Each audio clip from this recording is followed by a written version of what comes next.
budget work session, Wednesday, April the 29th, 2020, and the time is 11:04. We're gonna have the implication by Councilman Grice. Let us pray. My gracious Heavenly Father, Lord, we thank you for this another day and the many blessings you've given each and every one of us as we speak.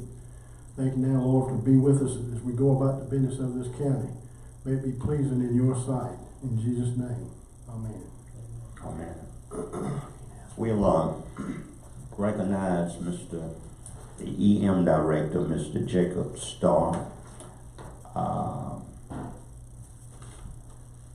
I want to remind Mr. Starr that we have 30 minutes allowed. Good morning. Good morning. Coming today with about a couple different items. One of them is the purchase of new cardiac monitors. The current monitors that we're using, Philips, was into a 4-year lease agreement, which we will end up owning the monitors in October. We'll make our last payment. However, with the Philips monitors, they have discontinued those. So at the end of 2020,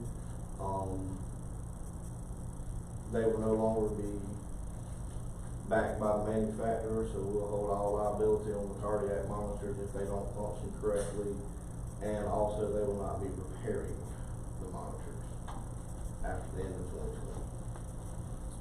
2020. I've gotten 2 quotes from 2 different manufacturers. One will be Zoll, the other would be Stryker. These quotes are not final. They don't have any of the discounts in them.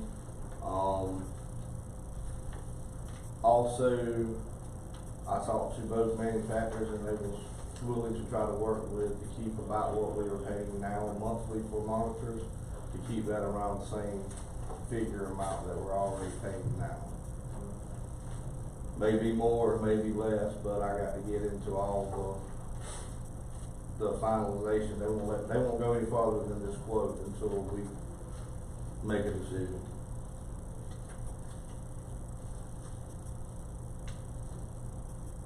What were we currently paying for what we have? It's right around $1,900 a month. And that's, what was the brand? Philips. Philips.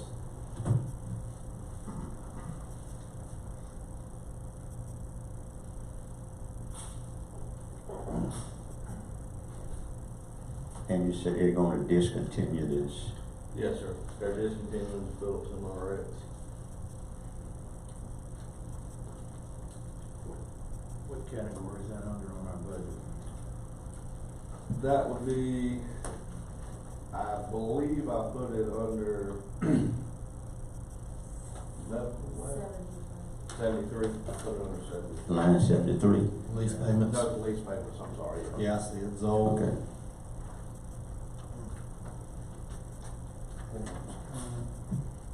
You're looking at $1,900 a month, a year. That's what we're paying monthly now for the Philips. That contract ends this October. But you say they're interested in maybe being similar? When I talked with both Stryker and Zoll, they said they would try to work it around till we're about within that range of the same monthly payments that we're paying now. Which is, that's the $23,000 we see there. Correct. The current budget, the lease payments or no payments, that's what a year's worth was, 23,310. But not knowing if y'all were gonna go with anything or a lease plan to get it in the budget, I had to put the whole amount.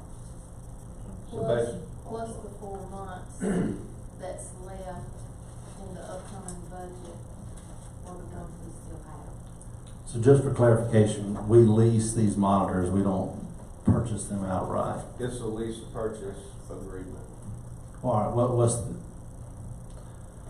I would assume these monitors are different than what I would see hanging on the wall, like an AED machine.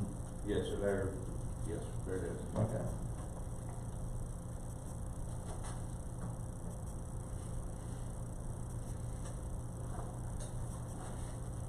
It'll be a 4-year lease. Yes. Actually, you can do more years, actually. You can do 4 to 6. I think, they offer different financing plans.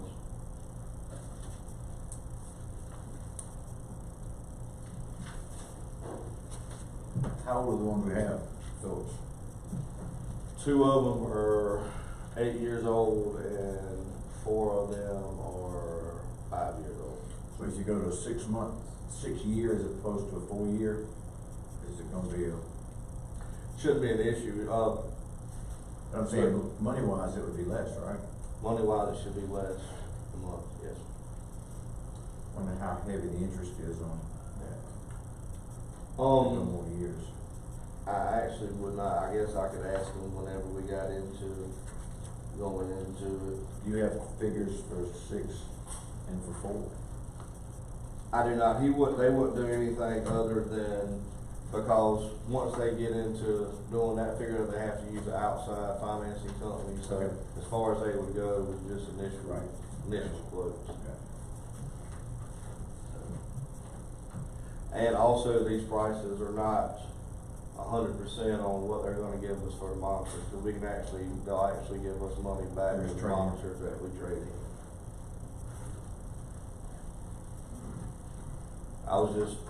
The best thing I was trying to do was keep it around what we were paying monthly now, is what I was trying to best do.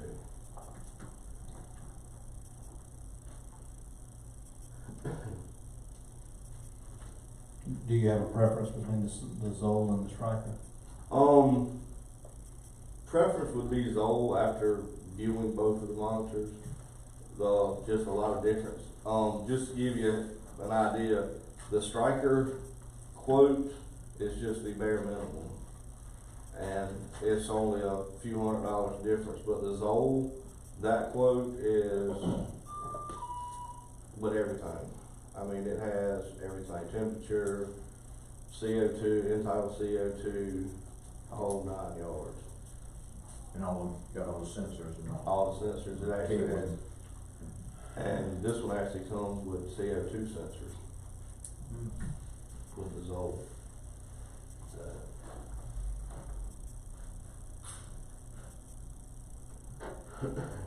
So the question is, Question is, do I need to continue any further of purchasing the monitors and try to get it? I won't know a direct dollar amount until it's all worked out. But they wouldn't go any further without saying that we were going to purchase. I mean, it's not really, and you said it's not really any difference than what you're already paying. It's just new equipment. The only difference is, in October, we wouldn't pay anything else for the rest of the year. If we go with this, we're gonna have to continue paying for the next 4 to 6 years, however we can get it the cheapest and the best route. So basically, it's extending another payment for the next 4 to 6 years. how comfortable would you be continuing using what we have? For how long? Not real comfortable. The only reason why I say I wouldn't be comfortable, do I think they will last? Do I think they would last another year? Yes. The only thing that I'm worried about is the manufacturer and the liability. Because once they say they're discontinued at the end of this year, they're not taking any liability. Because if something happens now and that monitor doesn't work, they will assume liability. Now, after 2020, we're assuming all liability if it doesn't defibrillate or it doesn't do something that it's supposed to. And the main thing I'd like to see is a comparison of 4 year and 6 year. I can definitely See how much interest we pay. I probably can have that within a week. If we go ahead and say.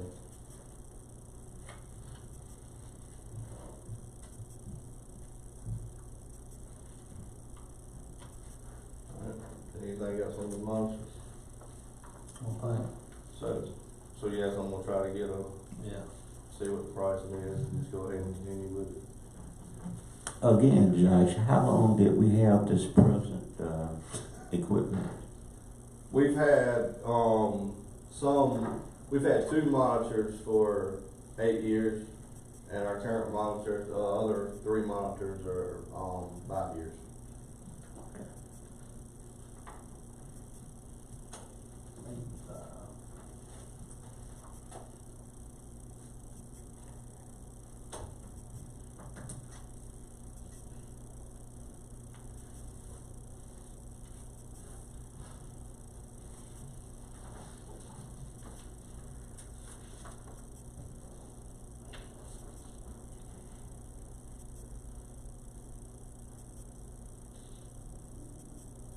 Anyone else? Mr. Butler, I know I did say that I would try to get that. I don't know how effective they are with their financing company, if they're working right now during this process, but I'll try my best. Cause usually they come out and give a demonstration of the thing too. I don't know if they're still doing any of that while this unique situation is going on. So. Well, the good news is we're still covered to January 1 on the liability side of it, so, with these.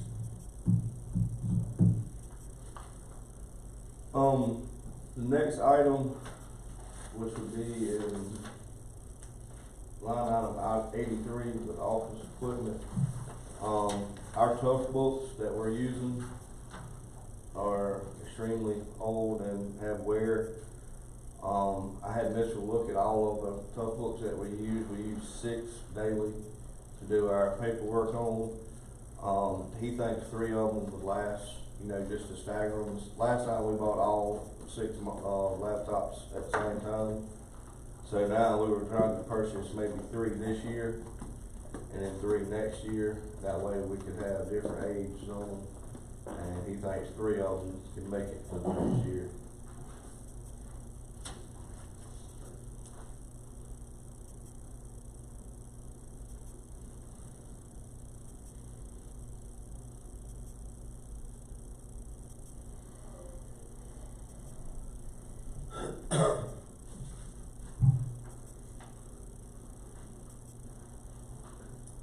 How much do they cost a piece? The quote I got, they cost, right around $3,568 a piece. Total quote, sales quote is $11,560 and 32 cents.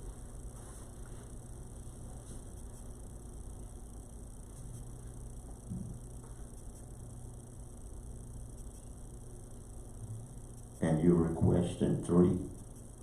Yes, sir. We use 6 daily,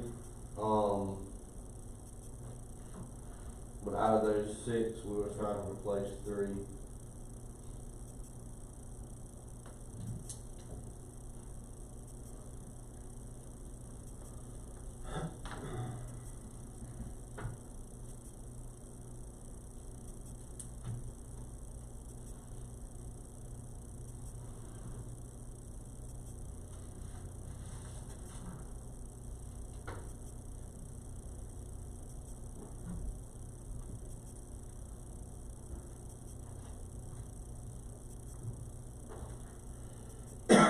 How are we on staff? We're decent on staff right now.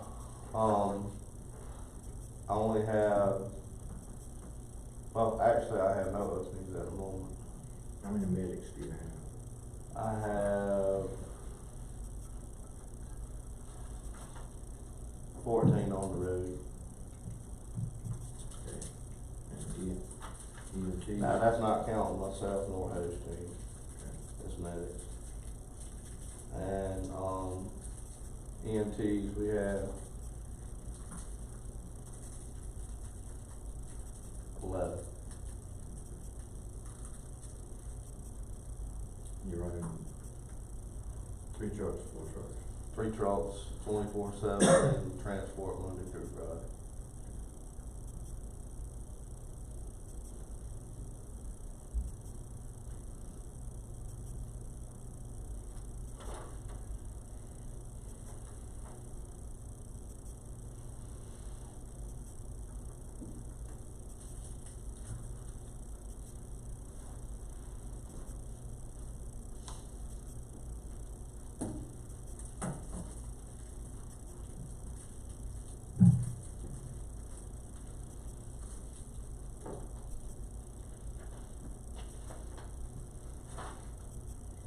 You see anything major coming other than monitors?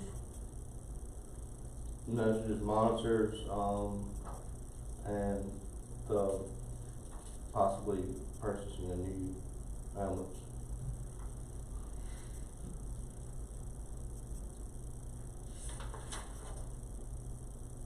But the great news is county does own all the ambulances now. All payments have been made for all ambulances, so we're not making any payments for the When will they paid off? January. So this, we've been without it all year. Yes.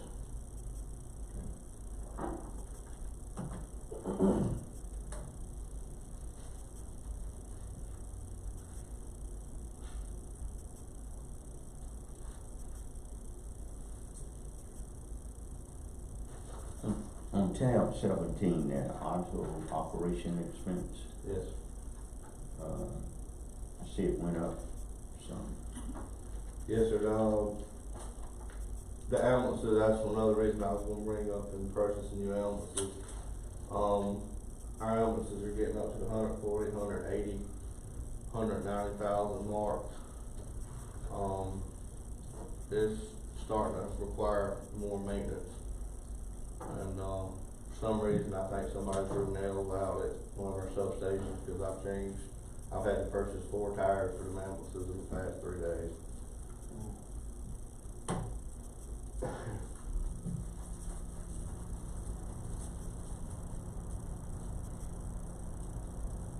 Not circle. I had figured out I was gonna actually call John Oscar and see if he had a magnet, like a nail magnet that we can go out there and see. Could be the circle, just being with the trash receptacle. If you don't find one, I know where one is. Magnet. Yeah, I got one too.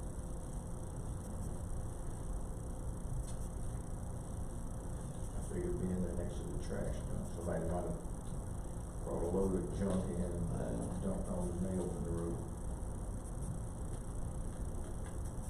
Line 83, office equipment. Yes, I see where we, that's the computers, drives, the laptops.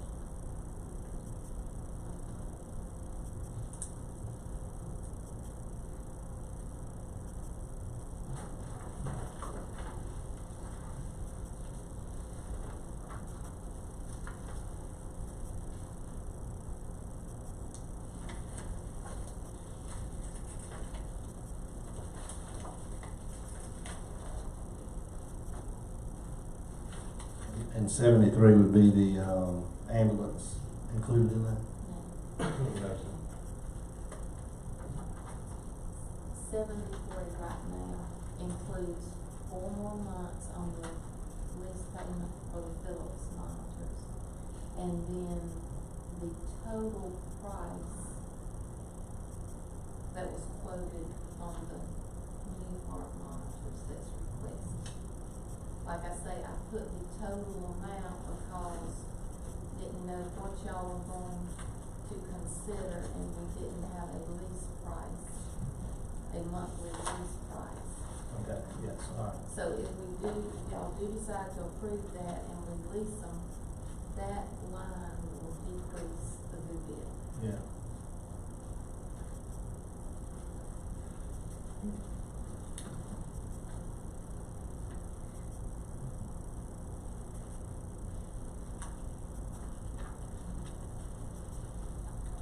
Josh, in the past, if these machines needed servicing, where do they come and do it? I mean, Yes, sir.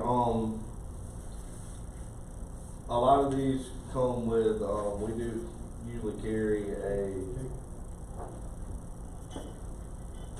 Go ahead. a service package, and basically when you buy the monitors like Zoll, the good thing about Zoll is they offer 1 year warranty, and included in this is 1 year warranty, purchasing a 1 year warranty, so basically you're getting 1 year for free, and then the next year is included into this. But to answer your question, yes, the manufacturer's really good about servicing the monitors whenever they go through. But that was on the Phillips. Yes, sir, but it's included into the Zoll and Striker also.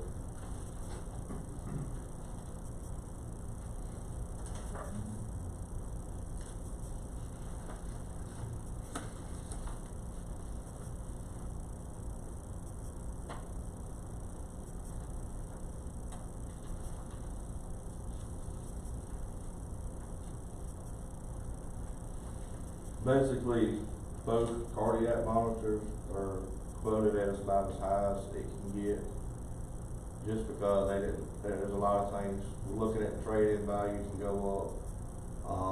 There's different discounts that once you start working into it, so I'd be pretty much guaranteed it would be cheaper than what's actually So quoted. there is a trade-in on the old. There's a trade-in on the old monitors, and like I said, I can pretty much guarantee that it would be cheaper than what's quoted. Basically, that's just a general quote if you was just somebody wanting to purchase it. So it's still some life in it then? Yes. Okay. I wonder why vehicle insurance would go up nearly 25%. It has gone up, BFIS has gone up each year, and each year I have missed it. It has went up just off claims, off deer strikes. It has went up every year, and I tried to vouch for it this year and went up. I just went up about $1,000, and it actually went up $2,500. So we went in the negative on that this year. So.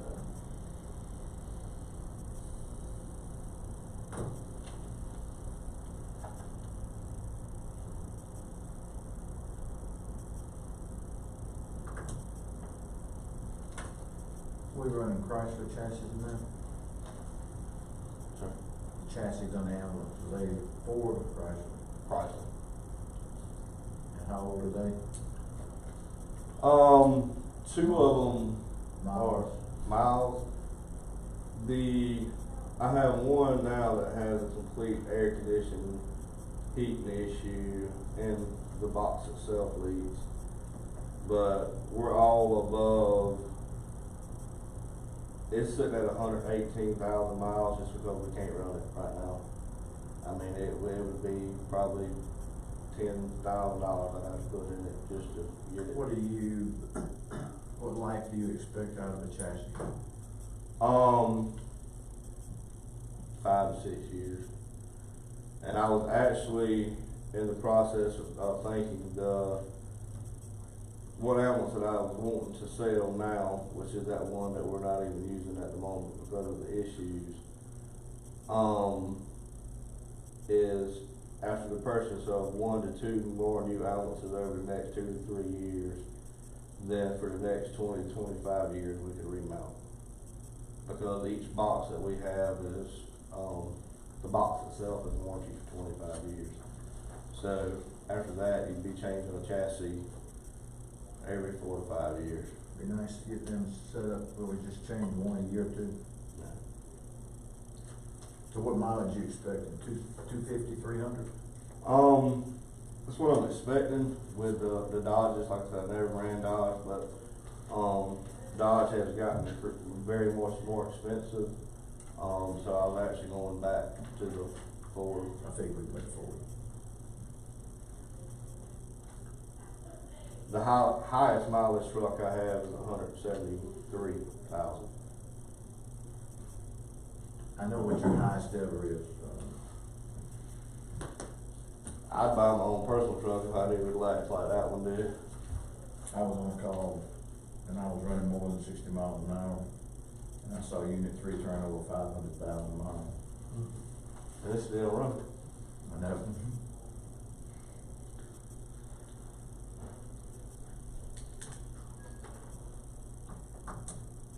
Since we've, had this social issue, I imagine the mileage is really adding up, you get more, I know you get more calls probably. We increased, another reason why line item number 17, I asked for an increase, is not, it's not all maintenance, it's also fuel cost. We're averaging, each year, we have gone up about 15% on our call volume. So, I mean, our call volume's increasing significantly.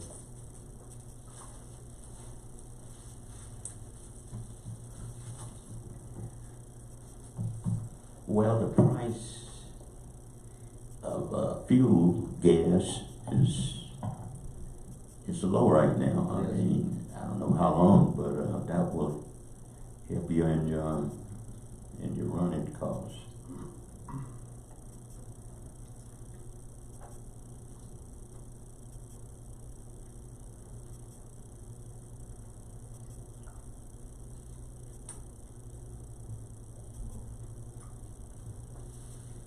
You got anything else?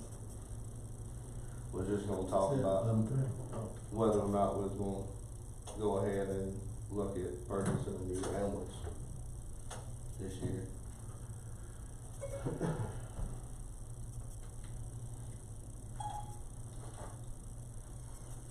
See, we didn't like ambulance.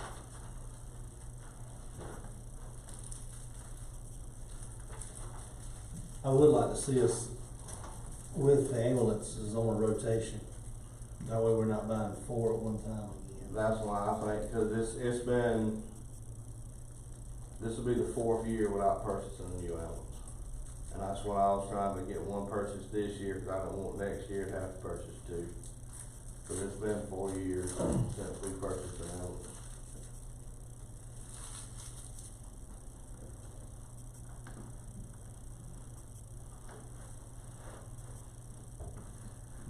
And I can't remember the exact figure, Virginia did tell me it was right around, I wanna say 140-something thousand that we were paying yearly for the ambulances that we paid. And that was for 3 ambulances, yearly payments. And I think it might have been 180. But we paid the last payment this year, so we do own every ambulance. That payment will not be made. And it wouldn't be near that with one ambulance, like I said, that was for 3. So we're looking more like 40,000.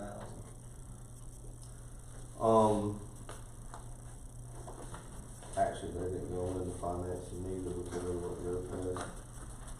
I would generally speak to say, yeah, I mean, it was, like I said, that 100-something thousand was for 3 ambulances.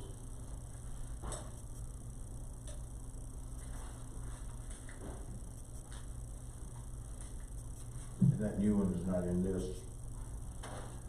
Not included.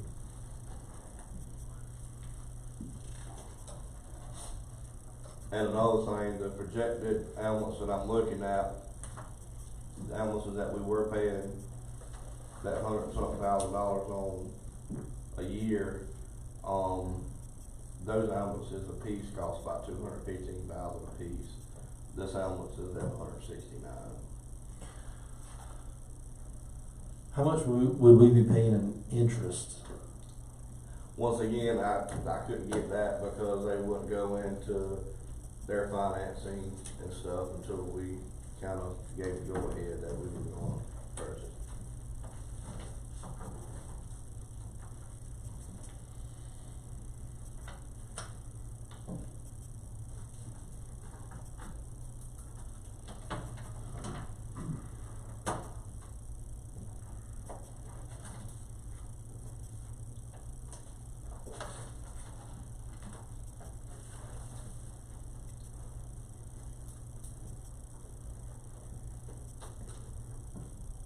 We buy one, do we trade one, Yes, sir. I'm actually wanting to sell the one that we're not using now due to maintenance issues. don't think it's a bad truck. I'm sure a private service or a transport service get use out of it. It's just not, well, and another reason why we're not using it at the moment is also I hadn't decided to put money into it, decided we were gonna sell it or not. Okay.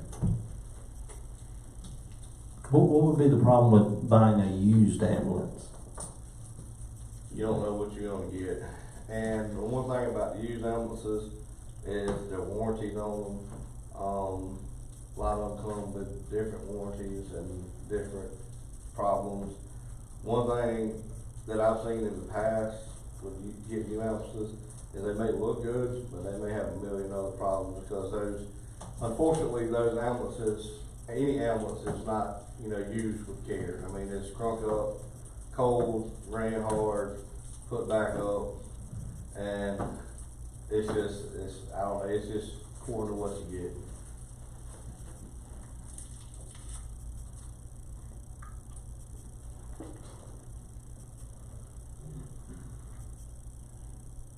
I didn't realize that it's been 4 years. Yes. Yeah.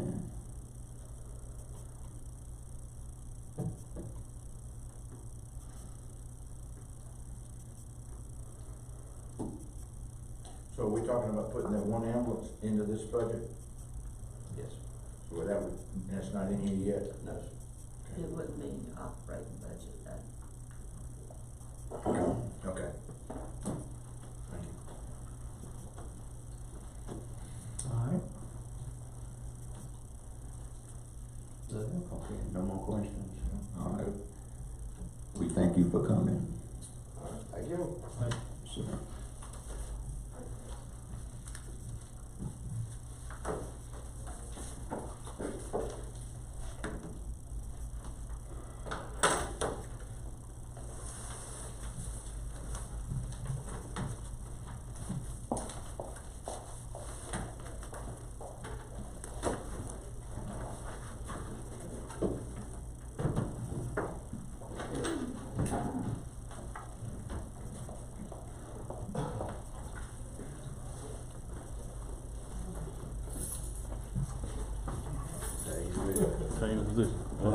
Tag your it. I was actually called you the other day, it kinda hurt my feelings. Next, we'll recognize Mr. Toby Horns from the Saluda County Sheriff's Office, and the sheriff, he's present. We will go to tab 28 and 25, I'm sorry, 25. Gentlemen, y'all have 30 minutes. Good afternoon. We're starting at 25. Correct. Tab 25. In our book. Budget book. Oh. Yeah. You I'm start sitting there, with you start. Sorry. I'm sitting here looking, I was like, I don't have no tab 25. We're coming for y'all today with, our request for the year. I think y'all been presented with everything that we had in the request. The first issue I would address probably would be the overtime issue. We know that this has been an ongoing battle for several years, but due to this virus that's been going around, they have shut down our courts. We do anticipate that this is fixing to start back up, and our court security is provided through off-duty officers. So in that line item, I would actually be unsure of where we would be at. We know that the courts are gonna pick back up. Once they pick back up, we'll have certain court dates that's not just trying to play catch up at that point. So I definitely would be looking close at the overtime. And the other line items I think that I need to hit on would be the printing office supplies. I think everything that's based on the average of the year. And Ms. Sanders said the formulas, I'm trying to figure out how to might get it done at some point, but I ain't got it quite yet. What line is that, Joe? On the overtime, Yep. number Two. two. Okay. we do not know where that's gonna go as far as overtime at this point. Office supplies and printing office supplies is what we requested. The membership and dues, that's based on the quotes that we've had in years past, along with the only thing that's different and varies is the leads online is, something we picked up last year, and it has been a very vital tool within the sheriff's office. In the travel budget, we were looking for the amount that we requested based on the fact that, last year, the year before last, we had an unexpected cost of where the sheriff and them had to do some traveling out of state, and, that's the reason that it was the increase there, but we feel like we can stay within our guidelines on the travel budget. The operation expense, on auto operation expense, I think, I'm not quite sure if I'm right on that. I haven't really done automotive expense before, so I'm not quite sure as far as the operation of vehicles. Also, Are there any issues right now with any of our fleet? we actually got the best looking fleet I think I've ever seen, and I've been doing this 20-something years, and I can tell you right now, we got the best looking fleet of cars we've ever had. So with this auto operation expense, would that be fuel? That's fuel and I guess oil changes, I think that's what. I mean, that's all we should be paying for. Fuel and all your maintenance related to the vehicles. I thought Enterprise did, That's in another budget. Oh, okay. Everything that we have in the cars is pretty up to date, and what we've been utilizing is, I think our operation of vehicles and the looks of our vehicles has changed dramatically, and we're actually very proud of our fleet vehicles. Next line will be our maintenance and service contracts. In that area, you'll see that we've got, an increase from last year on the WatchGuard camera systems. That increase is on the warranty themselves. I think they cycle them in like 1 to 3 year cycles as far as the warranty. That warranty, is that advanced replacement warranty, where if something goes down, they actually ship us an overnight a new piece of equipment. This year alone, I have replaced 19 different body camera units that cost us $1,495 a piece. I've replaced 19 of them. I've replaced one DVR from the patrol vehicle at $5,500. It was no cost. And the transfer station for the body cam at $12,000. That was no cost to us based on the warranty. So that warranty pays for itself. It paid for itself. It increased, I want to say it was somewhere around 8 last year, but this year it's 15. I think it's due to the age of the equipment, based how they told me it went. The only other thing that I had was the WatchGuard redacted software at the bottom, where I had a new quote on that, and I didn't actually, that technology is due to FOIA requests. There's certain things that we can and cannot put out there. The WatchGuard camera system has a software that will work with the system where we can actually redact stuff that cannot be given to the public, or mirror out faces, blur certain pieces of that video. It allows us to be able to pretty much take it and make it to where it can be turned over to anybody that makes a FOIA request. The budget on the uniforms, we are at the point that we're gonna have to start replacing some of our uniforms. I know right now we got, I really need to order fancy shirts for our guys. They get pretty warm. So I've got to do that in that line. But other than that, I think that was about it. Other than the training, I wanted to get into that a little bit. The training budget, I think in years past, I think we've been getting about $2,000 for training budget. It's hard to train a guy for $80 a year. Our training budget, You figure you could take that budget, divide it amongst my guys, I'm getting about $80 a guy. It says right now that our guys have to have 40 continuing education hours per year, or in a 3-year cycle, along with a legal and domestic violence update annually. The average advanced training course is range from anywhere from about $250 up to about $500. I can't train but 4 people based on my budget right now, so I would be asking for an increase in that area. Chief, on line 64, you know, I know SLED do offer some training online Yes, sir. from the academy. Yes, sir. Are y'all taking more advantage of that? We taking every advantage of every legal update. Domestic Well, most of it, Mr. Frank, is not from SLED, it's from the Criminal Justice Academy.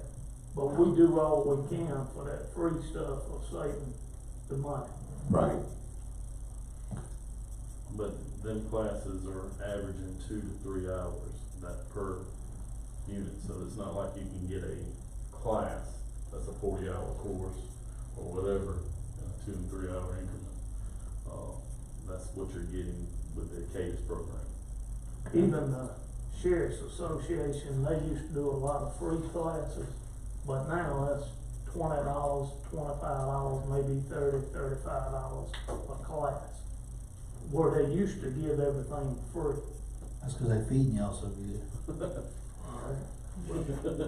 Where are we on numbers and where are we on like rotation? As far as, You know, numbers of your deputies you got on hand right now, what's your rotation, as far as how many's on the road at any given time?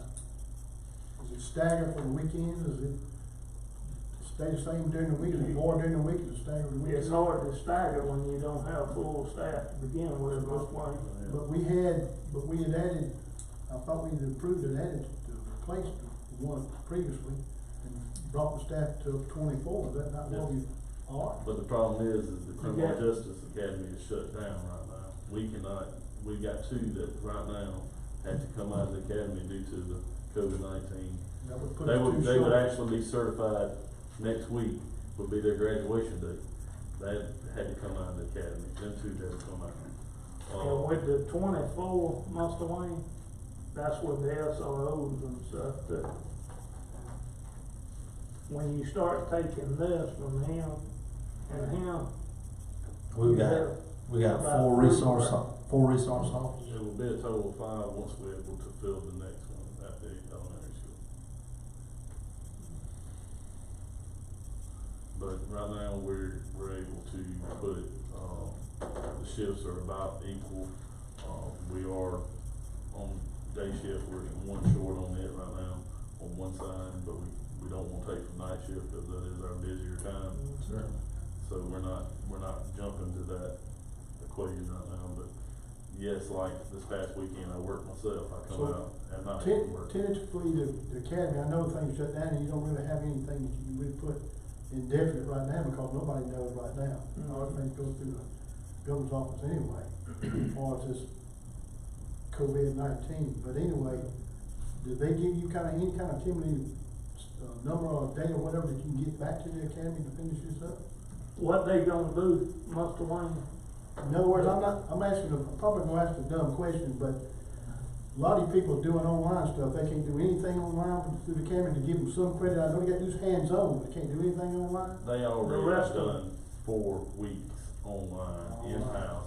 Yeah. Currently, we're running them through the FTO program in-house, and they're actually working the road with a certified officer. But the academy is opening back up for the last class that's supposed to graduate. But with this COVID-19, they having to break the class down to like 10 per classroom.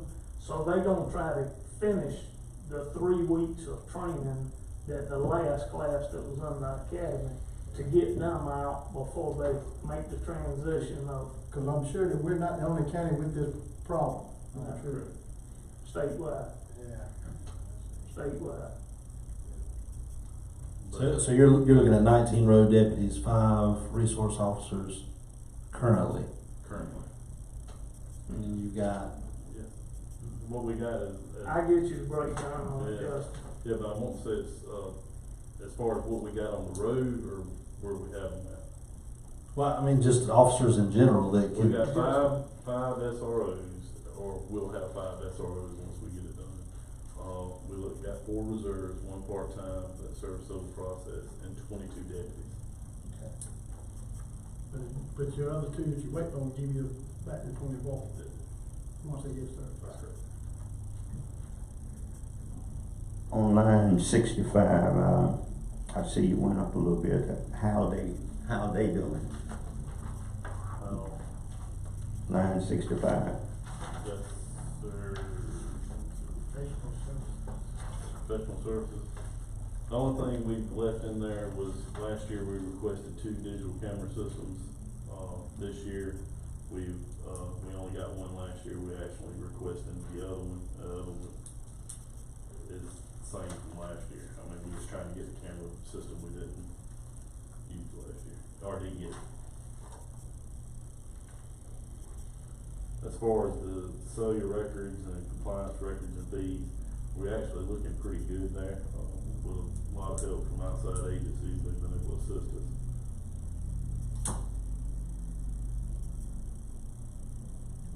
Do the dogs come under this anywhere? Yes, sir, their dog feed and their vet. Okay.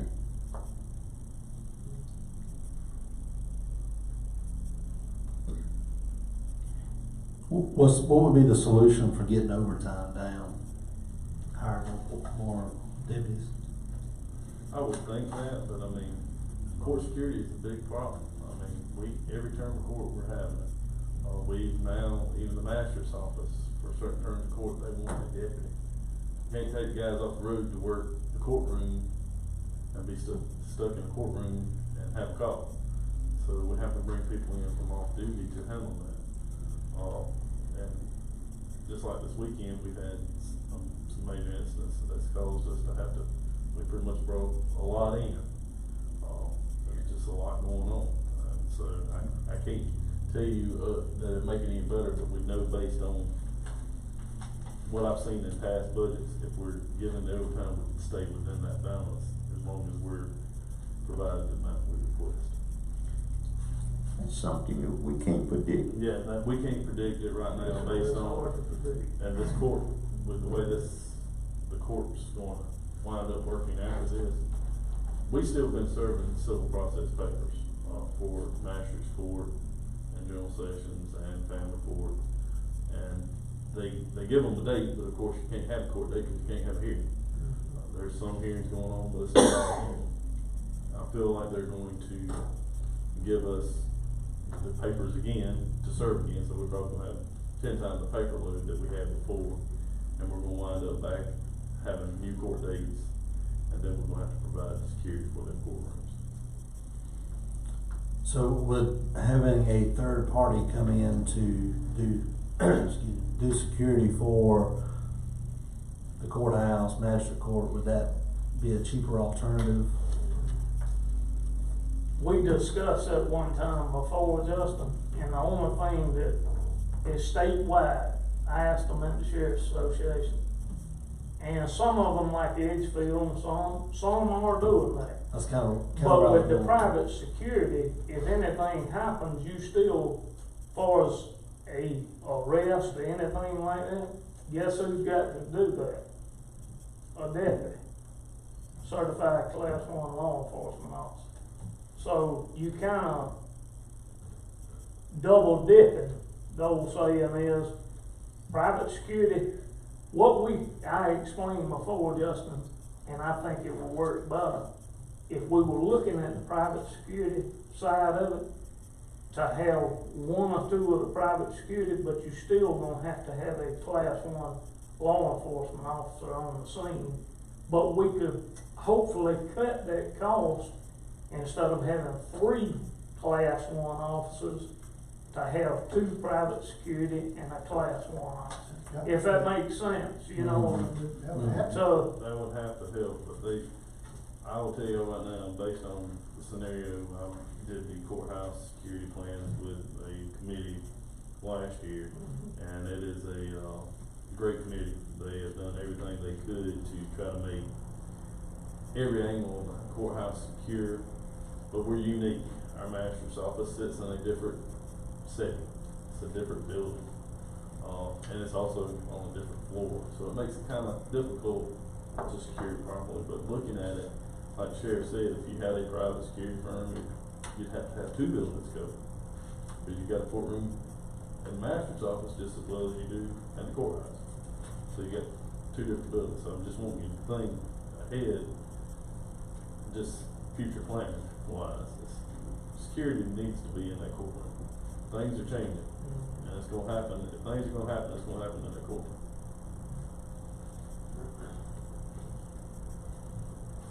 But as far as security, and yes, that would cut overtime. If we had a private security firm and cut it down from 3 to 4 deputies at the courthouse to 1, yeah, that'd help a lot. Help on the road schedule. Yes, sir, it would. And you didn't have to cut down on. Our guys they gonna be exhausted when court kicks back off.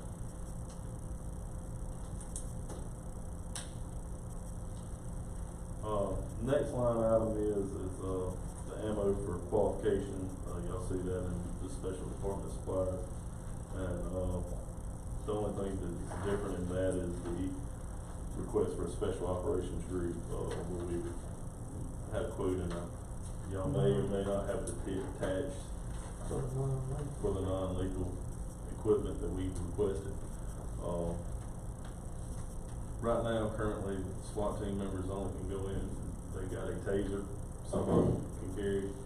That is the only other alternative they have inside of a SWAT environment. So we're actually changing our approach to residences. It's trying to get them to come out instead of us going in to be a little safer about it. This 40mm stuff that we're requesting will assist us in being able to do that instead of us going in the door behind the threat and not knowing this is made to try to get them to come to us. Which line item is this? Number 71. Yeah, that one circle too. Are we having a problem with lead? Finding lead, firing range? Not currently. We're not. I mean, we're able to get New Almonds or most of your supply companies they have it for law enforcement.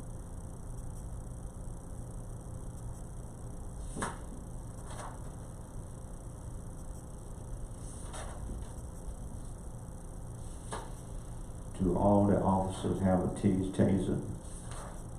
I think there's a couple that do not. Okay. Most all of them do, but I think there's a couple that do not. And I would say, I would think that was my part-time guy, and a couple reserves, they do not have it.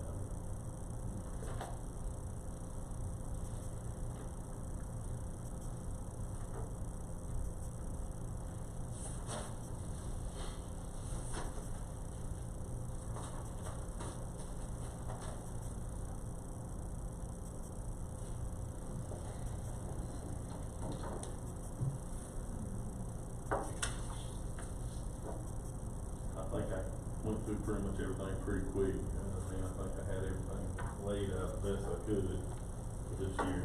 Is there any other questions for us? My biggest thing here is just the overtime. I think this year, if you would look at it though, I think I have held it well compared to the past. I really implemented some overtime control in the office, and I pretty much got it laid out where who's doing and when they're doing it.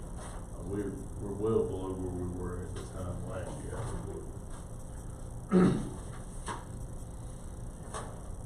We're well below that. I mean, I think I fought it very well to try to stay within that realm but you know, we requested more than that last year, and we got a certain amount, and that's what we work with, but it's hard to keep that number down when we provide majority of security for the county as far as the courthouse.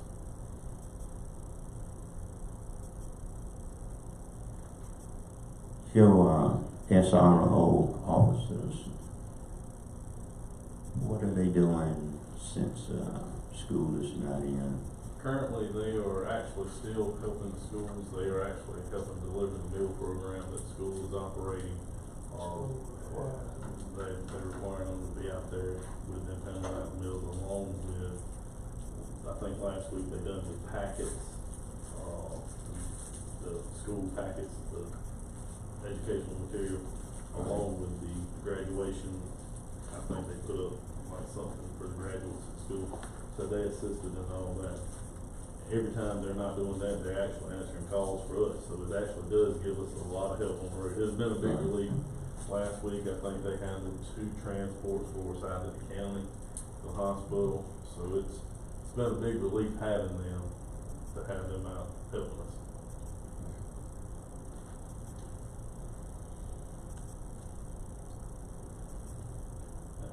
We have, and the reserves, believe it or not, they have jumped in as well and started coming and taking off and assisting with the school program as well, so our reserves has got a lot more time during this process too.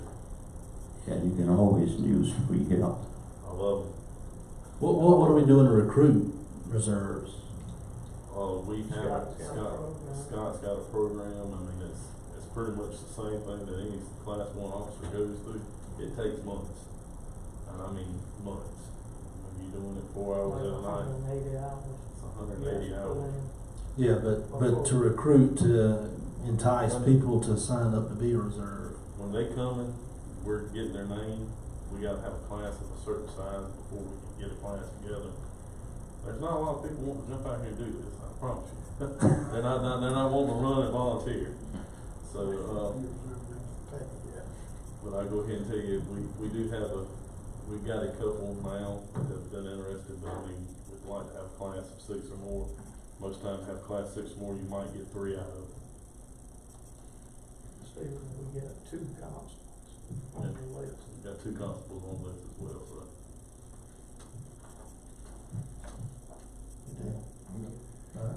Okay. All right. Sheriff, Chief, we thank y'all. Thank you. Thank you. Thank you. Continue to stay safe, y'all. What you gonna do up there?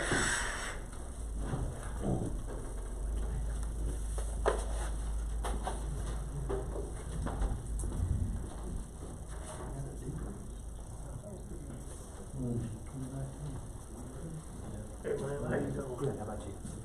Morning, Josh. Evening, Josh.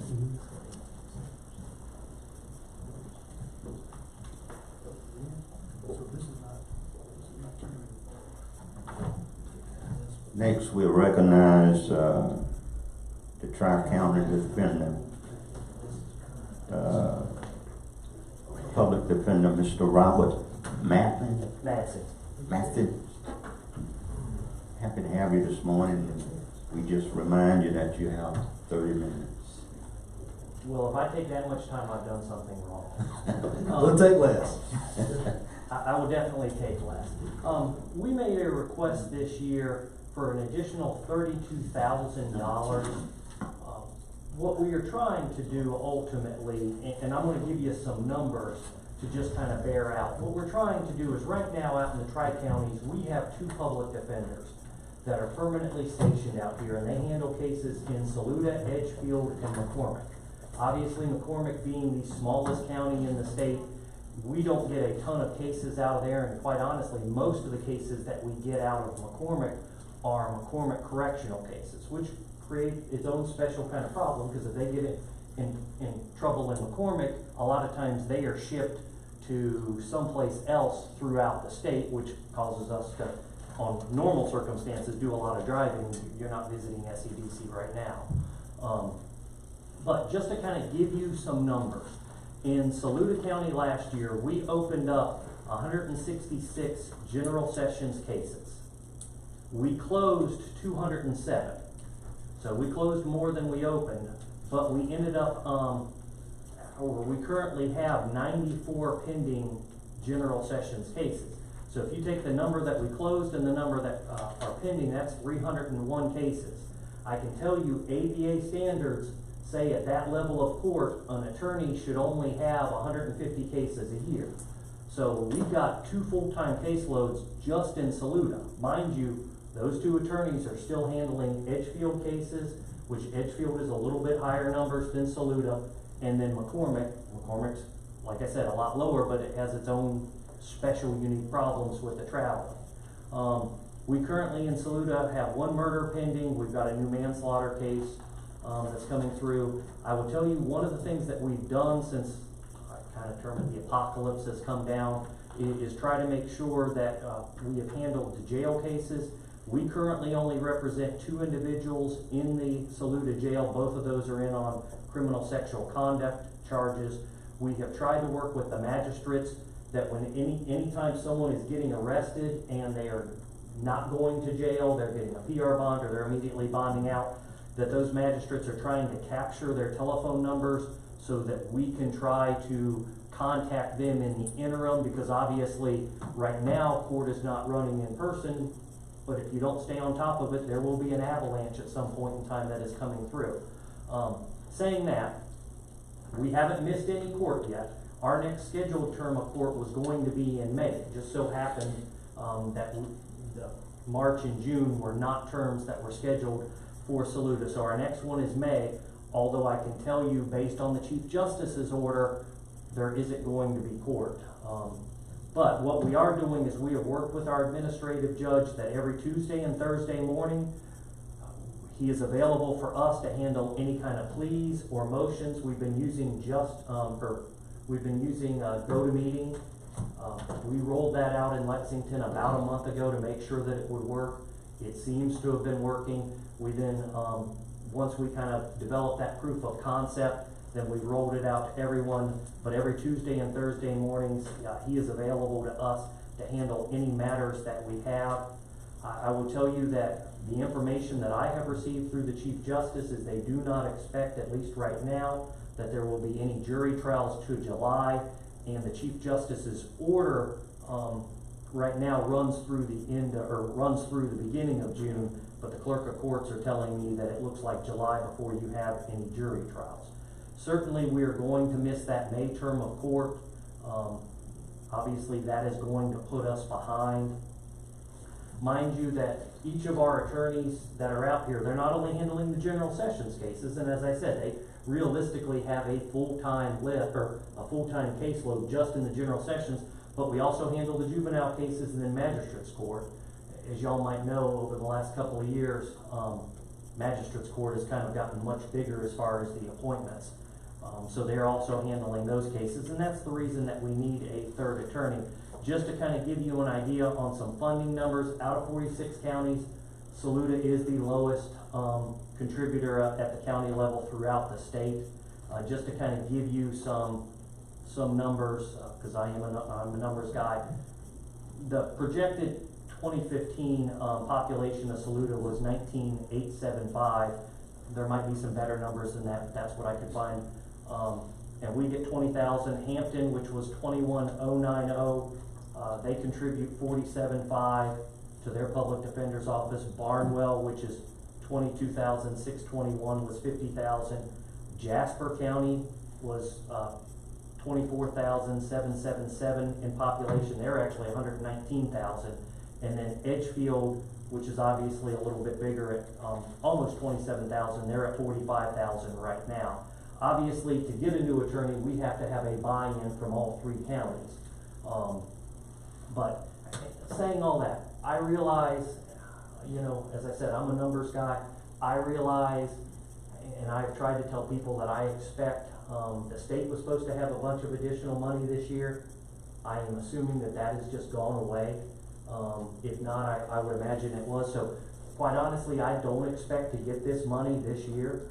But what I'm trying to let you know is kind of when hopefully things turn around a lot quicker, and there's the ability for that we do need a third attorney out here in the Tri-Counties. We've done a pretty good job of keeping up with what we have to keep up with, but at some point in time, you know, it's going to tip over. I mean, when you're not being able to handle cases of people that are walk-ins, that's just going to back stuff up. And generally, up in in Lexington, we handle about 70% of all the cases that come through general sessions. out in the tri-counties, you're probably 80 to 85%. And I would expect as people have lost jobs that that number is probably going to tick up, which means we're going to even get a larger percentage of those people. And so, you know, as fast as the sheriff can arrest them, you know, there's a kind of trickle down effect. If 85% of the folks are coming through us, if we can't handle them fast enough, then there just ends up being a backlog, and that's going to cause a backlog with your law enforcement having to come to court more often, your clerk of court, your courthouse staff having to deal with stuff, and even cases where you're dealing with victims. I can tell you as someone who was a prosecutor for 12 years, I've now been the public defender for 12 years, you know, delay is generally benefits our office or the defendants because people move, people die, people forget. And so obviously they'll always, or the quote goes that basically delay is the enemy of justice. And certainly, you know, I tell everyone that our job is not to move cases as quick as possible. That is not our job. But if we do our job right, efficiency is a byproduct of what we do. And we take our job extremely seriously. That's pretty much my presentation. If anyone has any questions, I just wanted to kind of give you all an update of kind of what we did this last year and where we go. And like I said, I understand the realities of the situation and what I expect the budget year to be. I know the numbers that I have gotten is up in Lexington, fines and fees is something that's pretty big, and those are just way off through the magistrate's court because of the fact that you're not having court. But I'm available for any questions that anyone has. On Tuesdays and Thursdays, what type cases you handle on those days? Generally, all they're doing is jail cases, or anything of an emergency matter. So it could be someone that wants an adjustment, say they're out of jail and they need an adjustment on the bond. You know, their bond initially said, hey, I can't leave South Carolina and something's happened and they want an adjustment because they've got a family problem in New York, New Jersey, or something like that. Handling any of those kind of cases, but for the most part, it has only been jail cases. And you're meeting in Lexington? Well, no, what's happening is since it is, they're meeting over the web, so that people can be anywhere. Anywhere, our laptops are, each one of our laptops is set up with a camera, so, you know, I've had court, I like it because when my people are having court, I can monitor it from my office, I can monitor it from home, any place that I have my laptop. But sometimes they are in the office and sometimes they have been at home, just depending.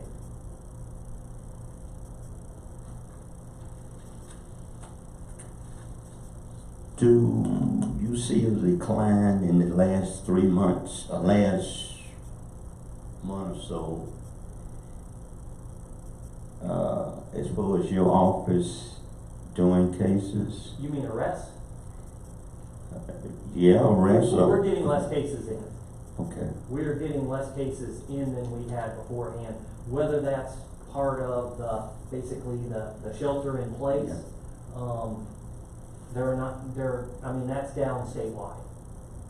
That is down statewide, the number of arrests that have been happening. What do you do with the guys who are confined at home? I mean, do they have to still report? Well, when you mean folks who have, say, like a home detention? Yes. Well, right now they're not doing any physical reporting for anyone. In other words, they're not having any roll calls. The solicitor's office, in fact, just canceled their last set of, in Lexington, we have appearances up there. They canceled their May appearances up there. The next appearance for Saluda would have been that next court date when everyone was going to have to report. As I said, checking the judicial website, all those terms have been changed from Saluda terms to what they call non-jury terms. So we won't be having physical court in Saluda in May as it was originally scheduled. Are you getting any pleas much? We are getting some from the jail. You know, initially what it started out with, for us at least, was taking a look at the jails and trying to find the non-violent offenders and getting them out of jail. You know, y'all probably have a lot more information than I do about this. But my assumption was always, from everything that I've learned, that given the fact that people can be contagious and not know that they're sick, that as soon as it gets into a jail, that just creates a powder keg. So what we tried to do is, through all our counties, identify everyone that was a non-violent offender and get them out of jail. And as I mentioned, in Saluda, right now, we only have 2 jail cases, and both of those are CSEs. And whether that was working with the solicitor's office to get consent orders, so basically you just send something to the judge and say, hey, we've consented to reduce this bond or change something about it, or if we have had hearings. We started off with that just to try to reduce the jail population numbers. And then, since then, what we have been doing is we have actually been taking pleas, but they have pretty much just been limited to jail pleas. While you or I might have access to a camera, and we can set the jails up to do that, most of our clients, you know, they're hard pressed to have access to that kind of technology when they're out on the street. And we haven't gotten to the point where we have set up remote locations for people to come do pleas. There's been talk about that, maybe having a kiosk up in Lexington, but I will tell you, all their buildings up there are closed to the public, so I don't know when or if that's going to come. I don't expect that, if it is going to come, before June. And I would assume the tri-counties are going to be similar.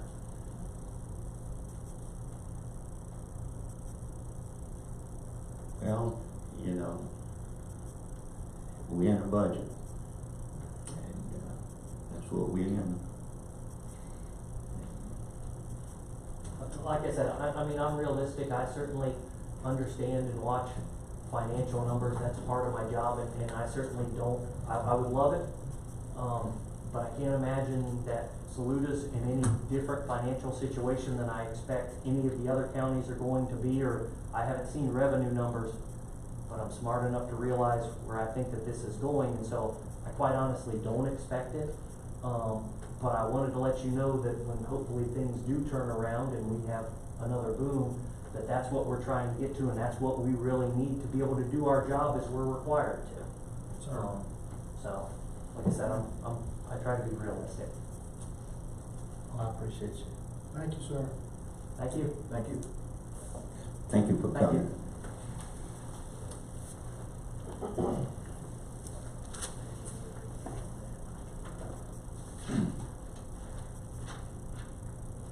Mr. Vice Chairman, I make a motion that we take a 2-minute recess. I make a motion for 2-minute recess. Okay. All right. Go. Second. Just to let y'all know, the camera will stay on. That's fine, that's fine. Second. Call for the vote. I'll call for a motion. I need a second. Second. District 2, how do you vote? Yes. District 3? Yes. District 4? Yes. And I, as Vice Chairman, vote yes. Recess for me. Shouldn't drink all that coffee. Did you get my text? No, I can't. Yes,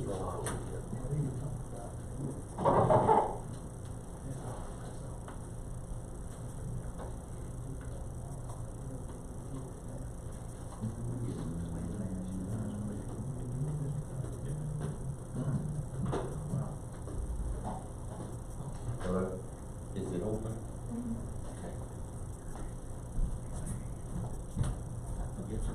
Okay, House 4, thank you.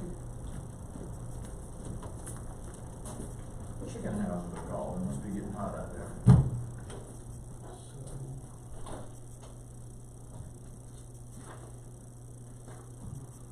Karen, I see the next 2, then what else is scheduled today? That's where y'all got to decide if y'all gonna take a recess for lunch and come back and discuss, or if y'all are going to adjourn for the day.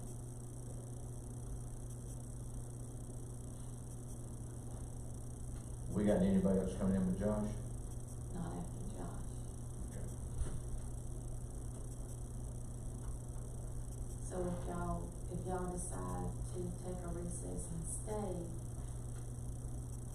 then you'll be going over budgets. Probably the main thing is going over the ones that Presented. today. Yeah, I understand. Wonder how it is out there. Kinda hard to tell, you. So far, I've been wanting to hear something on the trumpet, but so far, it's been going up every time. Oh, and they'll expect somebody to come in and offer it, but they don't need the money.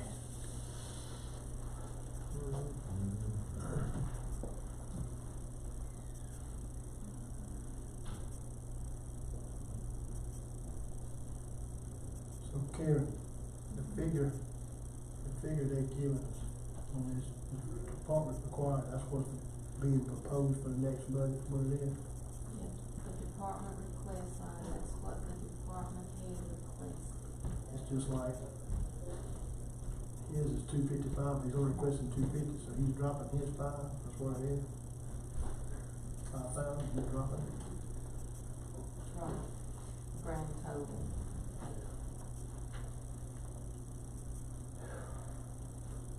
Yeah.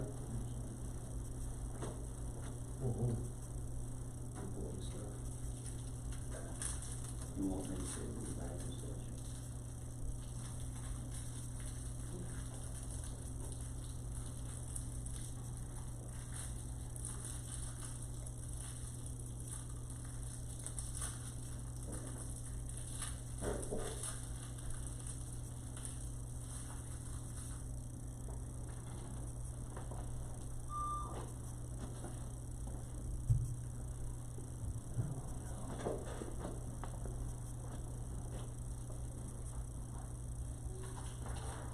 Am I next?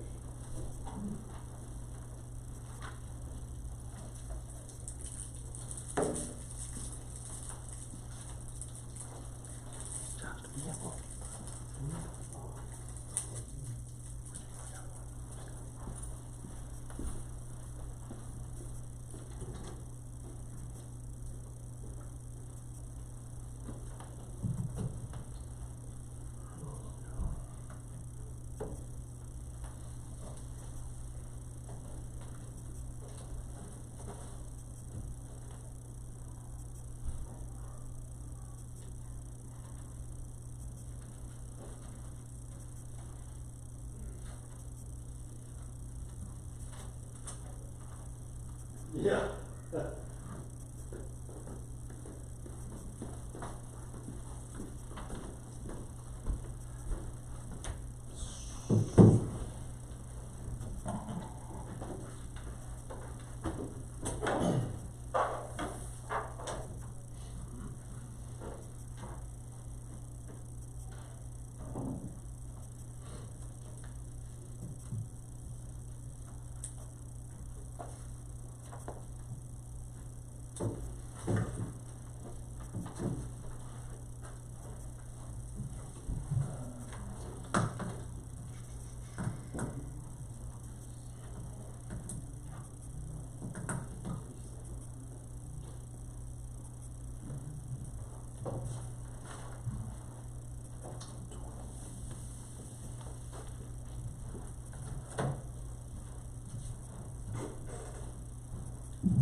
You're back in session. We'll recognize Emergency Management Director, Mr. Josh Martin. Mr. Martin, we'll remind that we have 30 minutes. Which budget would you like to do first, emergency management? Emergency management first. Yeah, layout, tab 20. Okay. All right, so what we've done with both the emergency management budget and the fire service budget is, trying to be proactive. I've gone through and we have cut out anything that we could possibly cut out. If there was something that we could shift to paying with our federal grant funds, we've shifted that over. You'll see that the budget requests that we've got before you reflect that. with the exception of lines 37 and 64, we have decrease in every line item other than personnel costs.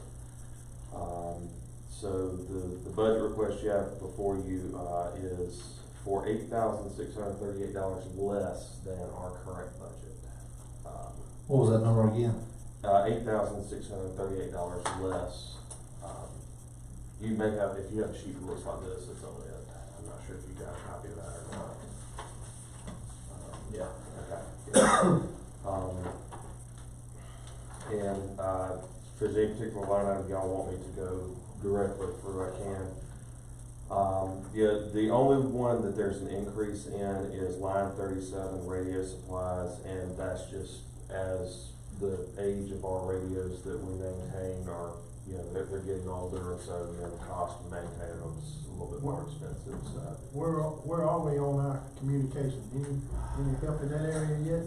We have sent over the stuff that we've got, over to the county attorney, who's looking at the contracts. I don't think we've heard anything back on the most recent stuff, so.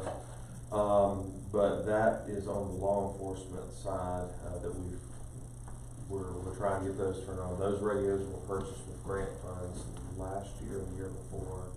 So we have the radios, we just have to get them turned on.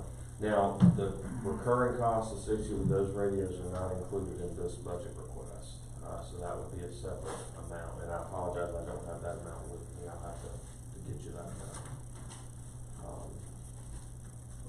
But this is just, we maintain the radios for, you know, roads and bridges, coroner's office, our office, you know, various offices. And basically this covers repairs that need to be made, as well as batteries and antennas and, you know, just things that we have to buy to keep them running, so. But it doesn't include, you know, purchasing new equipment or anything like that. So, the employee training piece is the one that didn't cut, and that is ongoing training for our GIS person, Christy. That is the one training that I can't really pay for out of any emergency management money or 911 money, because, you know, she's kind of her own little niche. So we do maintain enough for her to take. That's generally one class a year is what she's able to do with that. The reason for the decrease in 71, we purchased a new plotter this past year, and it takes less expensive ink. So we cut that down. So, but other than that, I think most of the rest of it's fairly straightforward, unless y'all have any questions for me on it. I think it looks good. Yeah, I appreciate that on that, but basically what I'm asking for is overall communications. We brought the subject up before. Right. Concerning the tower and the radios, as far as EMS, as far as fire service, as far as sheriff's department, you know, for communication across the county, it's just terrible. It is. I have been approached several times about it. Yeah. I was with the fire service for 32 years. Right. I understand what they're talking about. Yeah. So.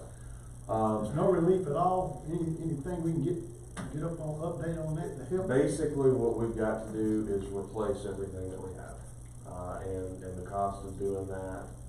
And again, I apologize, I don't have the exact numbers with me, but it's close to $2 million to do what we need to do, and that basically gets us 10 years. And that is the inexpensive way of doing it. Yeah, I mean, whenever we put out because we actually went through the whole process a couple of years ago, and the price range to do what we need to do ran anywhere from $2 million to $10+ million. And any of those with PAL 800s? I can get you updated numbers on PAL 8. But I mean, are they're ridiculous? It's gonna be pretty high. Yeah, that's designer radios. Yeah. The radios are very expensive for PAL 8, and the recurring cost with those, the radios that my office has currently on the PAL 8 system cost us $40 per radio per month. And we do get state funding to help with those. So basically and that gives you access to 3 towers. The system that we have proposed is $20 a month per radio, so it's roughly half the cost, and it is system-wide coverage. As well as the radios are a good deal less expensive. That's not on here? No, that's not in this budget request. I can tell you, actually, I just dawned on me because the way I did this. I actually do have the numbers from last year, where I had requested. Now, these are not updated numbers. You won't have a copy of this. This is something that I've got in mind.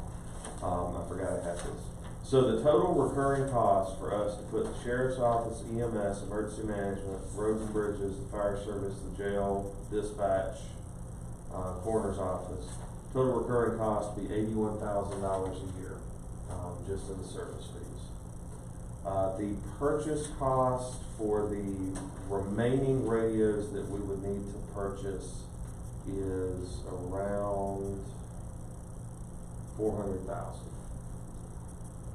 So we'd be looking, now again, these numbers are gonna be low because these are based on last year's estimates. But we would be looking, around, let's just say $500,000 for the first year, and then between $80,000 and $90,000 a year, every year thereafter. So I know you mentioned before about grants, person radios through grants and stuff. There's no assistance through nonprofits, foundations, anything to help with this emergency type communication? So recurring costs, you generally cannot do recurring costs off of grants. I'm talking about an upgrade. Right. As far as the radios, we have been applying for grants for these for several years. We were fortunate, we were able to get a JAG grant to pay for the ones for the sheriff's office. However, that is only handheld radios. We could not get the in-car radios, so they will go from having a radio in the vehicle to just a handheld. We have applied for several grants for both fire and EMS and have not been successful with any of those grants. As of now, we've been applying for we've been going at least 3-4 years on applying for grants. I had several firemen approach me about Yeah. communication. And we are. It can be critical at times. Oh, absolutely. But unfortunately, it's simply a matter of funding.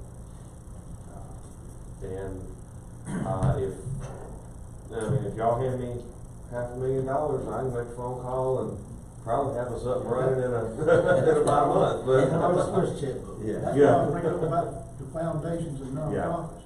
Yeah. Look to spend some money. Is that still talking about that PAL 800? No, this is not Pally, this is Fleet Talk. Yeah. These numbers are for the Fleet Talk system. Yeah, 'cause see, Mason, it hadn't been that long, we were running calls with Greenwood County. We can't talk to them. Okay. We have to call on the phone and talk to somebody because they're on different radios than we are. And we're kind of in a weird situation where the counties that neighbor us are not all on the same thing as each other, so there's a mixed bag no matter what you do. Yeah. Which we do have the ability to do some patching and do different things like that with some radio systems. Not Greenwood at this moment, but we do have the ability with some. So. Josh, do we have a sale for the old radios? I mean, is it buyers out there?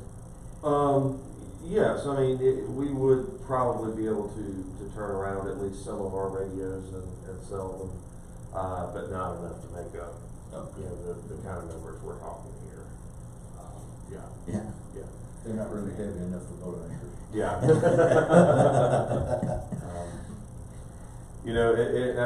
There are companies out there that buy used radio equipment, things like that, but, you're talking, maybe $100 to $200 per used radio as opposed to where we're looking at, a couple $1,000 a piece to buy new ones, so. All right. Okay, any further questions on the emergency management budget? So that one's pretty straightforward, fairly simple there. Yeah. And if I run in and out, forgive me. I got chicken houses that are heating up and I'm getting alarm calls, so Okay. I'm handling them as they come up. We think Mr. Martin, for the presentation, and we're gonna recognize Mr. Martin. The fire board, Mr. Josh Martin again. All right, fire service budget, again, we tried to be proactive and go through and cut what we were able to do. And I will tell you that based on the numbers we have here, we were able to cut our overall budget by 8%. We had a target of 10, we were there, but then we had some unexpected things pop in at the last minute that we had to add back in, so. But I was pretty proud that we were able to cut 8%. What we're looking at, line items 14 down through 27 have remained unchanged. So those we are requesting level funding from what we had this year. Line item 37, radio supplies, there's a 23.28% drop in that line item. And that is based on the requests that we received from fire departments for specific equipment, pagers and radios and those types of things. So based on this year's budget request, that came down. The biggest deal there is it had gone up this past year because that was mostly what people were requesting was communications equipment. So it's working its way back down to where it has traditionally run. Line 62, insurance, we asked for a 6.1% increase there, and that was just based on rising premiums. Our premiums did increase this past year, so that's the deal there. 64 has remained unchanged. That's firefighter training. 65, that's our physicals. That has remained unchanged as far as requests. So the physicals for all the departments? Yes, we provide physicals for our firefighters. And we actually work with EMS and coordinate all the physicals together through the same company, and that helps us to get a lower rate on our expenditures there. Firefighter physicals are not really inexpensive, but they are necessary, and to be honest, it is one of the few things that we're able to provide our firefighters who volunteer for us, and they don't get anything in return for it. So this is so this is very important that we keep that intact. Line 72 remains unchanged. Or I'm sorry, I skipped line 71. Line 71, we do have a 16.56% increase there, from 66 up to 77. And the significant reason for that is we have Hollywood Fire Department, their bunker gear is reaching its expiration date this year. And so we're having to replace that. So that's 30,000 of that 77,000 there. So we have that. We're also taking a little bit of money out of the fire board rollover account to pay for part of the gear that they need. So we're still trying to keep our budget down. We had a little money that was set back we were able to pull from for that. The other big expenditure in that is we've set aside $40,000 to go towards the replacement of our air pack cylinders in 2023. As y'all will remember, last year in our budget, we did the same thing. It was $47,000, I believe, last year that we set aside. So we're trying to consistently keep doing that so that I don't have to walk in here and hit you with a $250,000 expenditure in 2023. I was going to ask about the air packs. So that is still in there, and that will, as soon as the year starts, go straight into that reserve account that was established last year. Other than that, there's $3,000 just for miscellaneous hoses, nozzles, stuff that we go through. $3,300 for firefighting foam. That gets us 110 gallons of firefighting foam. We usually go through about 2 barrels a year. And then Mason Fire Department had requested a couple of chainsaws. One thing that worked in our favor this year on that is we were able to save some money on some of the things that we were purchasing this year. So as the budget requests came in, there were a few things we were able to go ahead and purchase out of this year's funding, which helped us to keep next year's request down a good bit. So we're trying to get as creative as we can for you. Line 72, special contracts, remains the same. That is the contracts that we have with the town of Batesburg, Leesville, and the town of Johnston to provide primary coverage areas within Saluda County. Those amounts, we pay Johnston Fire Department $1,383 a year to cover their primary coverage area in Saluda County. And we pay Batesburg, Leesville $5,805 a year to cover their primary coverage areas. So, to be honest with you, we're paying somebody that kind of money, but what it would cost us to put fire stations in those areas and cover them ourselves, we're getting this for a steal, honestly. So we're in good shape there. Line 73 has a 100% decrease because we paid off our extrication equipment this year, which is a huge deal for us. So that is paid off. That saves us $38,765 a year with our lease payment on that. So that's paid off. Line 79 did ask for a slight increase there, and the reason for that increase is simply whenever I submitted last year's budget, I overlooked a small expenditure that we have annually of it's less than $100, or it's a little over $100, I think. Yeah, exterminating services at the Ridge Spring Station, the county has paid for that for years. It's $135 a year. And that got left off of last year's budget request. So that's what the difference is there. So that's why it's a $135 difference. I want to skip over line 81 for just a second. We'll come back to that. Line 84, automotive equipment, $92,105 was our budget for the last 15 years. That was the payment on the 7 county-owned trucks. We just paid those off this year. So we are done with that payment, $92,105. Now, the reason I skipped over line 81, I want to go back to that, is sort of the plan in our strategic plan over the next several years was, as we got those trucks paid off, the original intention was to approach council at that time about adding additional funds to that $92,000 and trying to purchase a couple of fire trucks every couple of years. Frontline pumper, at this point, base, nothing fancy, no frills.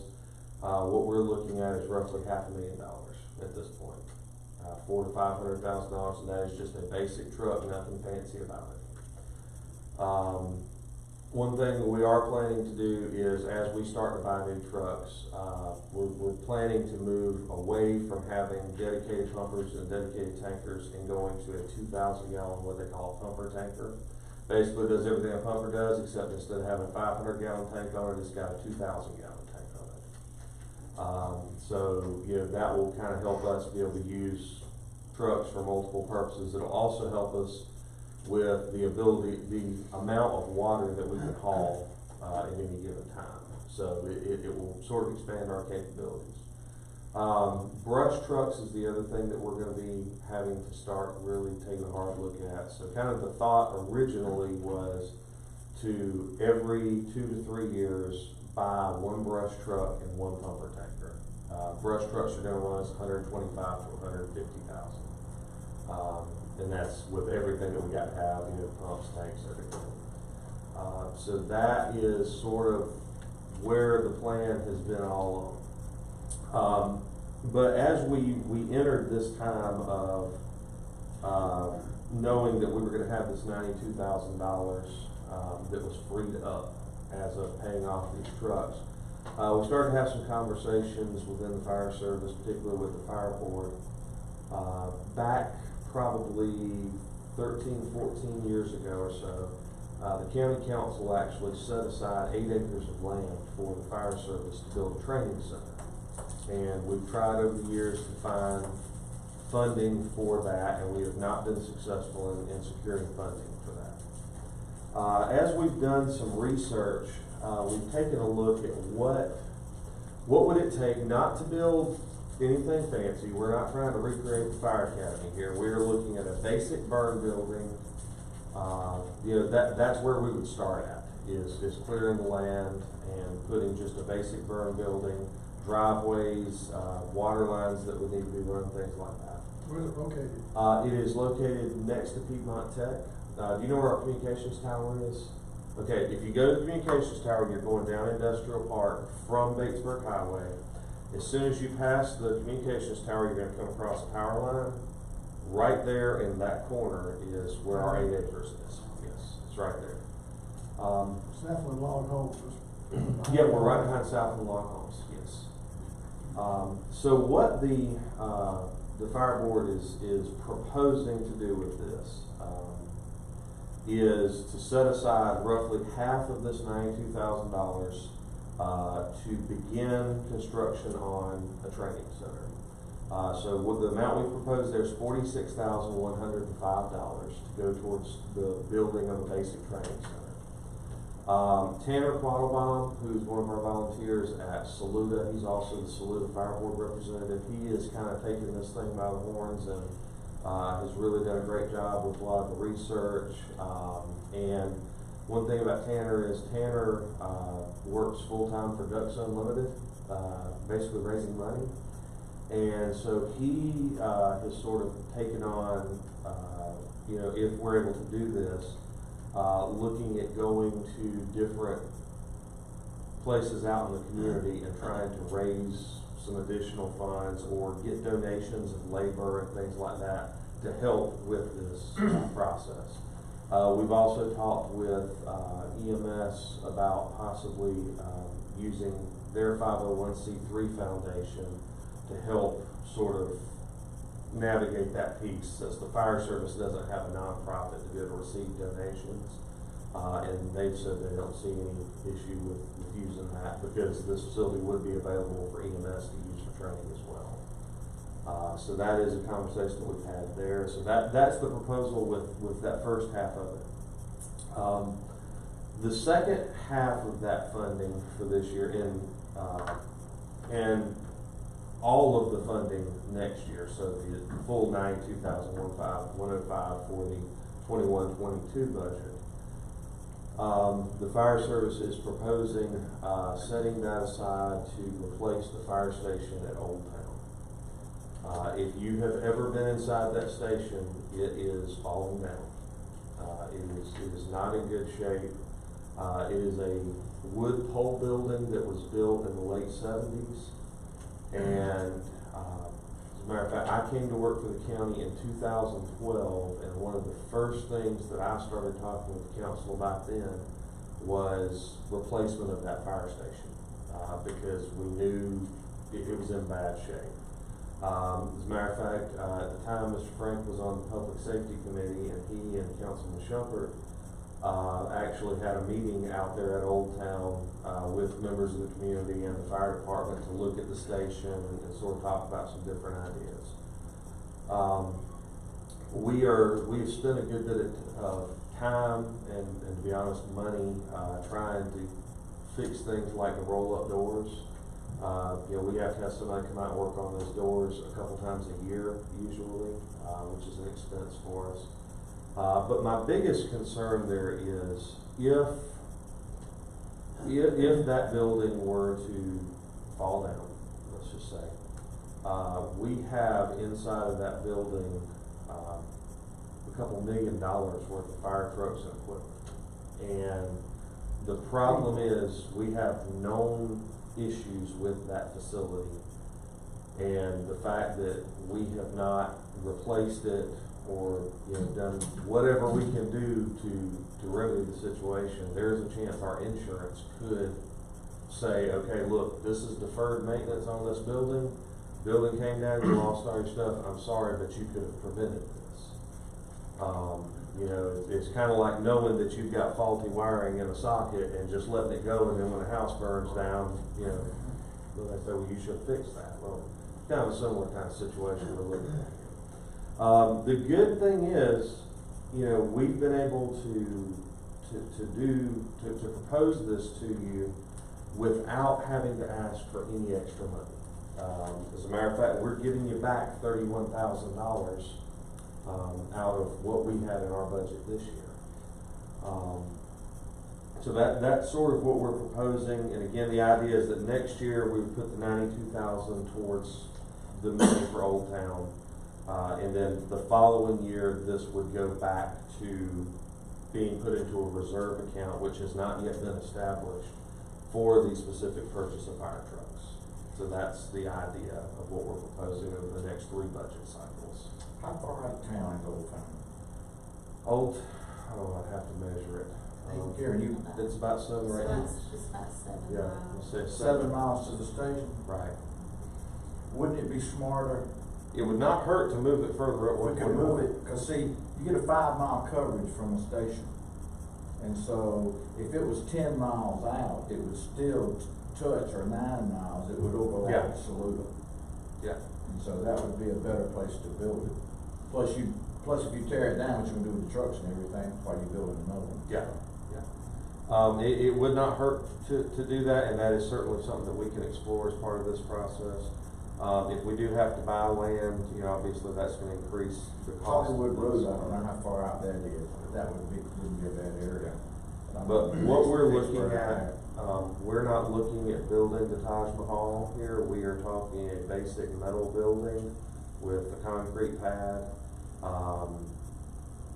Probably go with a 4-bay station, just to give a little bit of room for expansion, as well as a training room, you know, restrooms, that sort of thing. But we're not trying to build anything fancy. The truth of the matter is, we may basically be handing them a concrete pad, a shell, electricity and water, and they may have to go in there and put up walls for training rooms and things like that. But we're trying to do this in as most cost-effective manner as we can. Well, I know this will get my card to fire board meetings torn up. I won't be invited back. But I think the whole 92,000 ought to go to the Old Town the first year.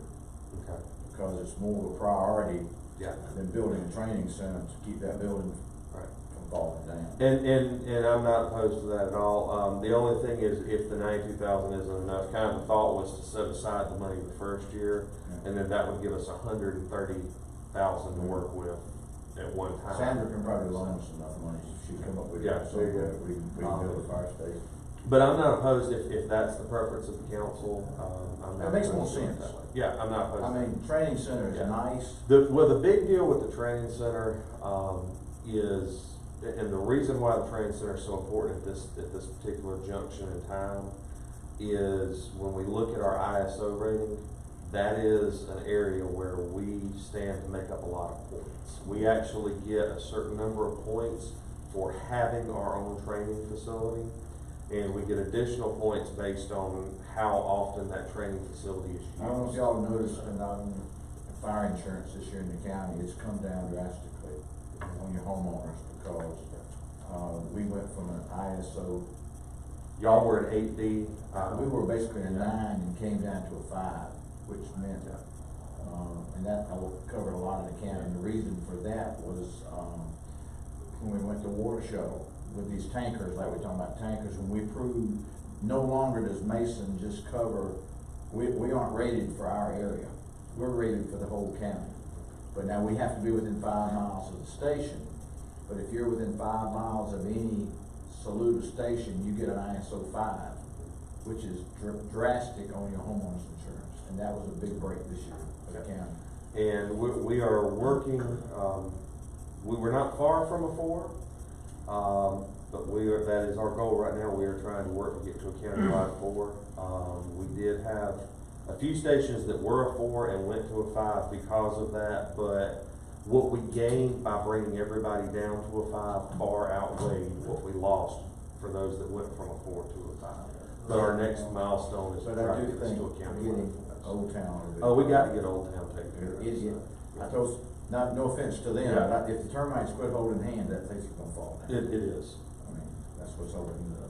And anytime, if any of you would like to go out there and see the station, give me a call. I'll take you out there and go around and show you the issues we're looking at. But again, I actually did a presentation for County Council back in 2012 about that station. So We've been trying to get a solution on this for 8 years, and now that we've got some money that we're able to free up, I think we really would be crazy not to try to move forward with something. And if you listen to fire calls, you'll hear them all the time, Saluda and Old Town, they'll tone Old Town because it covers a big hunk of area. And to be honest with you, we've had, we actually had an issue several years ago, this was probably 4 or 5 years ago, where a construction crew was parking all their stuff there, we had to go get them moved, and the reason is they thought it was an abandoned building. They didn't realize it was an actual active fire station. So. How much do you think it would cost to build a new building? We have, talked with, some of the fire board members have talked with a few different, builders, and we haven't been able to put out anything official like an RFP or anything. We need to go through that process. But the numbers we've been hearing have been in that 120 to 140 range. But again, we've still got to put out an actual RFP, to do that. But we didn't wanna go through that process yet if we're not gonna be able to at least get started on some funding. Yeah. So, that being said, you know, if it comes in that 130 range or so, we may have to, you know, put it towards the end of this year so that we can, you know, give them what we can give them up front, and then, you know, a lot of times the builders are paying in stages, so have it where it overlaps the 2 years, that may be an option. Or it may be that we have to come to you and say, look, we need to pull a little bit out ahead for this year to get this paid, and then next year we pay it back out of our budget. You know, we can work on however we need to try to do that. But we're trying to make this pill as easy for y'all to swallow as we can. So. I'd like to piggyback on what Councilman Butler said. This Old Town been an ongoing thing for a few years. I just believe myself that this should be first priority. Absolutely. Is that building. I know within the fire board and the group that there are capable guys that can help cut some costs on building this facility. What's the current volunteer situation at Old Town? Old Town actually is one of our few stations where we're actually getting an increase in the number of volunteers. Wow. Over the past, probably the past 2 to 3 years, the 3 stations where we've added the highest number of firefighters have been Old Town, Mason, and Circle. We've actually got a fairly good group of younger firefighters up there. Finally starting to get, for years, it was almost like it was a dying station, and now it has started really to come back. That's good. And that station is a station that is absolutely vital, because of that, where it is in that area. They are the primary, mutual aid station for Saluda, Hollywood, and Mason, because they're able to shoot down all 3 of those areas. So that station actually becomes more vital from a mutual aid standpoint than a primary coverage area, because it's able to get us, even just getting us a tanker down to those other stations is a big deal. So. And while we're talking a little bit about fire, not budget, we're in the process of, you know, when Jim Allen grew up down in Jim Allen's place where the roads come together. Yeah, Mason has been given land down there, and we're planning to build a substation down there. And what we can do, if we build a station and put a truck in there, even though it's not manned except by volunteers coming in, it will raise it will lower the fire ratings for everybody within 5 miles of it. And EMS has actually said they would like to, if we build it, put a bay in for them, so they might could even put somebody down there. So that's what we can do, what we're talking about. Yeah, I wish we could get something in the Richland Springs area. Yeah. That's kind of dead man's area, even that area you're talking about.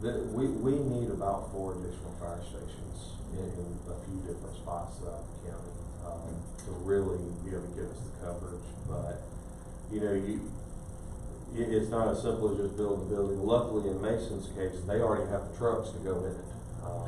So, Can we get 5 Yeah. trucks and 4 bays? so, Start getting in. yeah, so we could actually put that in, but, you know, any other station, you're talking, you know, build a new station, buying the trucks to go in it, try to recruit enough volunteers, because even if we treat it as a substation of another station, from an ISO perspective, we have to have a certain number of volunteers to go along with that, even if we're having full of other places, so it's, yeah, there's definitely a math game that has to be played all the way around.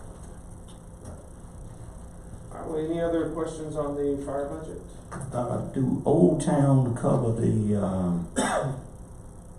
chapel area over on 39? So 39 kind of hits with Old Town and Mason, kind of comes in up in that area. It's probably on the border of the 5 miles, Yeah. but yes, that's what, Yeah. they go. Now, the ISO rating is Councilman Butler mentioned a few minutes ago, goes only into 5 road miles from the station. But primary coverage areas, they go till the next one starts.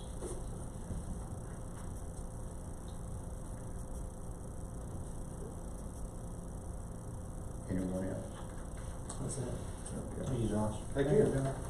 Thank you, ma'am. How you go back to IT, right?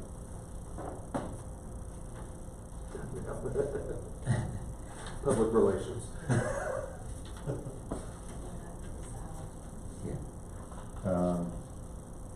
Y'all want a lunch break?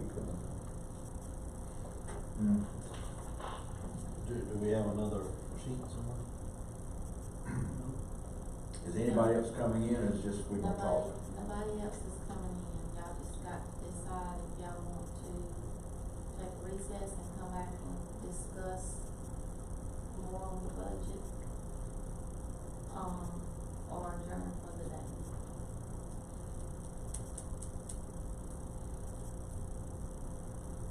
Up to y'all. If you take a recess, I'm going to the chicken houses. Yeah. If we quit, I'm going to the chicken houses. But I'll be back if we're gonna come back. Are we asking for recommendations, is that what we asking for? Asking for a motion. I make a motion that we adjourn. For lunch or for the day? For the day. Okay. I'll entertain a motion to, recess for the day. Justin. I've already made a motion. Okay. I got a motion to All adjourn. right, can I get a second? Second. Okay. Any discussion? District 2, how do you vote? Yes. District 3? Yes. District 4? Yes. And I, as Vice Chairman, vote yes. We are adjourned for the day. Not trying to avoid work.